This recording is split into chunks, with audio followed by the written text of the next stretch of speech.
Leslie took to life in India like a duck to water. She enjoyed having servants. Previously, while studying so hard for a medical degree, she was also responsible for all the meals in the vicarage. Her mother's bad health was a constant strain, and now suddenly she was free of all that. She was sure that she would find work, and so she did. It was all honorary, of course, but she revelled in her familiar role as a doctor. 2 children were born during those wonderful years, but over the winter of 1938-39, war loomed. At the same time, baby Sandy became dangerously ill. The humidity of Calcutta was affecting all of them.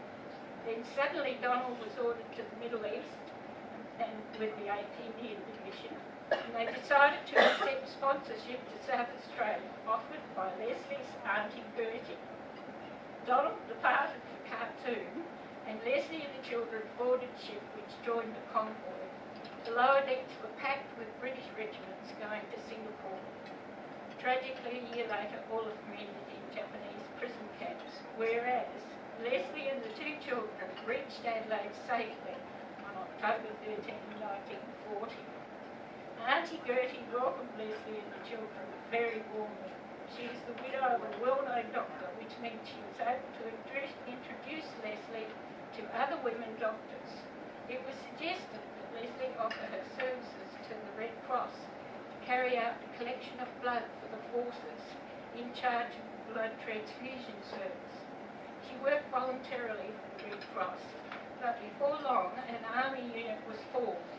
Leslie was enlisted for the Army Dried Serum Department as Captain McLeod in the Royal Australian Medical Corps. She was put in charge of the blood collection unit, located in the Freemasons Lodge on North Terrace, with its headquarters in the IPS beside the RAH. The Freemasons Lodge is where the blood donors came. A wonderful nanny came to look after the children and Auntie Gertie. All went well until 1943, when Nanny had to leave to look after her mother, who had taken ill. Leslie left her responsible job and moved to the Adelaide Hills to a house in Mount Lofty, sharing with another war widow from the blood bank. Then in February 1944, Donald came on leave for a month in February. In November 1944, I was born. The next time Donald came to South Australia was January 1948, after partition in India in August 1947.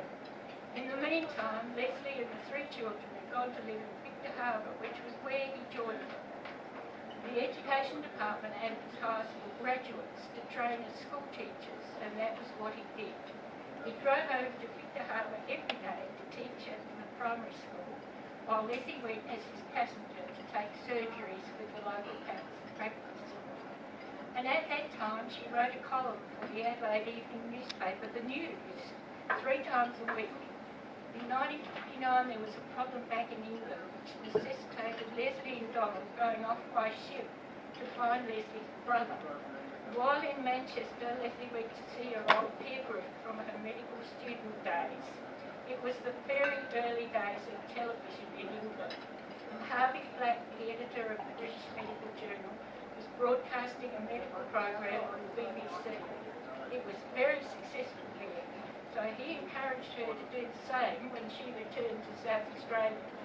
She had to get permission from the Canberra Department of Health.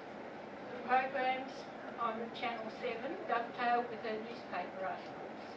Her personality was very good for TV, and she was asked to join a group called Girls, Girls, Girls, compared by John Temple. She enjoyed the camaraderie. I remember that as it was black and white TV, there was a problem in production with her white hair and pale complexion. I used to meet her at the Shergis hair salon every week for her hair before going to Channel 7 for makeup. She had to have her hair coloured and wear makeup in order to broadcast effectively. She thought it was all a hoot. It was towards the end of 1960 when she was recruited by Dr. Birch, head of the Glenside Psychiatric Hospital, to go to work as Psychiatric Medical Officer at the Northfield Mental Hospital, later renamed Hillcrest Hospital. She worked there full-time and then as a volunteer for 25 years. At the age of 60, she went off on a sabbatical around the USA and then on to London. And I followed her to England via Hong Kong, and she met me at Heathrow. I was then aged 26. I left my handbag on board with all my traveller's checks, passport and makeup. The plane was being cleaned, and one of the cleaners got it off the plane and handed it to me. That was the power of Leslie's winning ways and smile. Our cousin from Barnes took us to their home where great aunt Rosemary had just arrived unexpectedly from down south. She was ranting about German tourists camping on her precious heritage mounds at the bottom of the garden. It was where King John supposedly landed in 1066. She chased the invaders away on pitchfork, her poor husband trailing behind. We later heard that her son, Robin, in antiques in London, decided to go into business at home rather than driving up to London every day. He sold ferret food over the internet, became very wealthy doing so. The ferret food customers were mostly in France and feeding their dogs. In the old days, the French dogs were always fed food scraps from the home-cooked meals. But the young generation didn't cook like their mothers used to. Instead, they were all buying ferret food off the internet. From Barnes, we went north to Manchester to Doctors John and Barbara. Leslie's great friends from student days. They lent us a spare car, and off we drove to the old bank in Eccles. A very senior retired bank official came to greet us. Dr. McClay of India? Yes, she said. And he produced an enormous old-fashioned ledger showing that Leslie had left a deposit of a few pounds there in 1935, and with compound interest every year to the current 1970. There was an open account with a tidy sum for her to collect and close the account.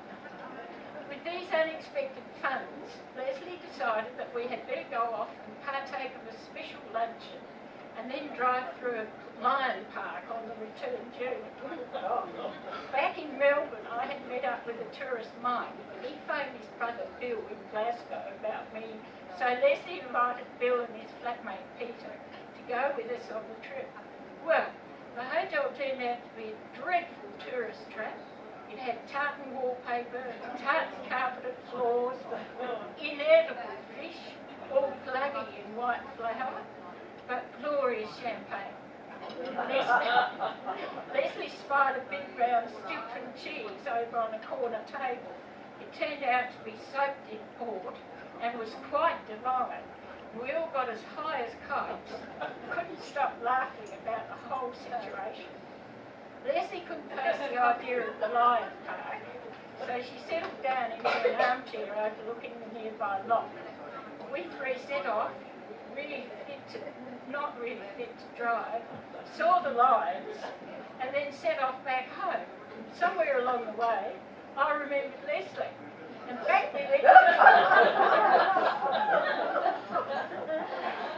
we went to find her. She had guessed what had happened, had set about ordering a large brandy and dry, inquired about a meal and a room for the night. Back we came very shamefaced to collect her. We drove up to Edinburgh to go to the Scottish Clans Information Office to find out about our surname, Clay. It comes under the main Stuart clan, but is a splinter group called Stuart of Athen. The tartan is very attractive. Then we discovered also that the letter E in the name is special.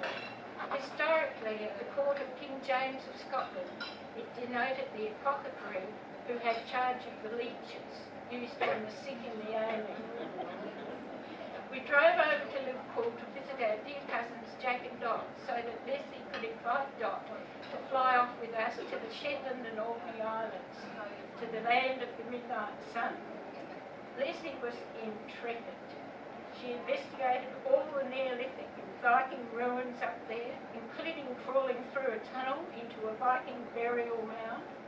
We loved the whole experience, but it was time to fly back to Liverpool. The next adventure was crossing the Channel to Paris. There was car trouble, but once again we were rescued by a stranger that got our way to the big city. The next morning all the cars in the CBD had been towed away for a helicopter to land with some visiting dignitary. We set off walking to collect the car, and Leslie started driving on the old familiar streets, but she had a problem. The streets were now designated sens unique, one way, and I had to navigate. Before Leslie had left home, one of her colleagues back at Hillcrest Hospital had asked her to visit his French son-in-law, Roger. Apparently the colleague's daughter had married in haste. They split up and he went back to Paris. The problem was that he took all her precious family jewellery with him. Leslie's task was to retrieve the jewellery, take it back to Australia in her suitcase. We hatched a plan to use me as bait. I had a fabulous time dancing in many nightclubs with him. Then in the daytime she wined and dined us with her wonderful French. She found out that he was very hurt and angry with his wife and only took the jewellery to spite her. And Leslie persuaded him to release it into her care. Mission accomplished. The car was running very well, so we headed back to England, for it was time for Leslie to return to work at the hospital. She and I returned the car to Manchester, and I went off to the airport with her to farewell her. We had enjoyed our adventure together. Leslie and Donald celebrated their golden wedding anniversary in 1986, and with her very poor health, Leslie passed away the following year in March. And Donald kept her wedding ring close. He didn't follow her.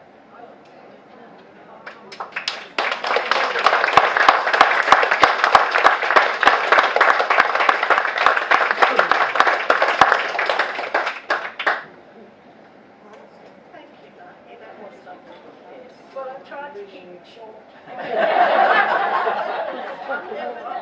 I'm sure you had lots more stories that we could have heard. Oh, well, that was very good. Thank you very much. Has anyone got a question for Margie?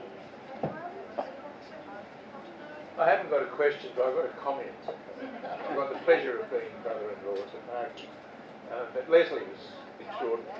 I think one of the nice things, Margie mentioned that Father Woolman baptised her as a child because of the Leslie spelling. It was Leslie. And I remember her telling me one day that having gone to England recently, she was sitting down in economy and the steward or hostess came up and said, "Excuse me, would you like to come forward?" And she said, "Oh, thank you." And she was escorted up to first class. And she was delighted. And towards the end of the trip, she sort of said to the hostess, "Thank you for the upgrade. Why did that happen?" She said, "Oh, Lady Macleay." And apparently with her on the manifest, she was Leslie Macleay, in brackets, lady.